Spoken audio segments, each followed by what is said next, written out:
கபசுர குடிநீர் கஷாயம் செய்ய போகிறோம். இருமல், சளி, காய்ச்சல் குணமாக இந்த மாதிரி கஷாயம் வச்சு குடிக்கலாம். ஒரு நபருக்கு 200 ml தண்ணீரை பாத்திரத்தில் ஊற்றி மூடி போட்டு வைக்கணும்.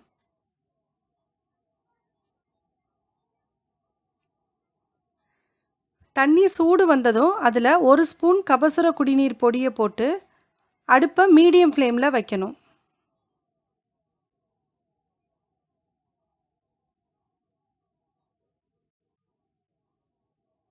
பாத்திரத்தை மூடி வைக்காமல் ஒரு கரண்டி போட்டு வச்சுட்டா பொங்கி வராமல் உள்ளேயே கொதிச்சிட்ருக்கும்.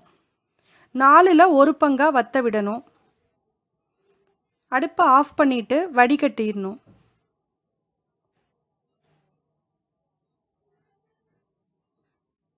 இந்த கஷாயத்தை காலையில் வெறும் வயிற்றில் தான் குடிக்கணும்.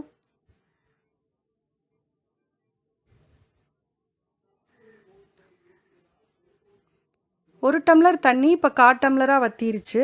கஷாயம் ரெடி ஆயிருச்சு. இந்த கபசுர குடிநீர் கஷாயம் ஒரு நபருக்கு தேவையானது செஞ்சுருக்கோம். உங்களுக்கு எத்தனை பேர் இருக்காங்களோ அதுக்கு தகுந்த மாதிரி நீங்கள் ஆட் பண்ணிக்கோங்க. நீங்கள் இதை செஞ்சு பார்த்துட்டு மறக்காமல் உங்கள் கமெண்ட்ஸை எழுதுங்க. தேங்க்யூ.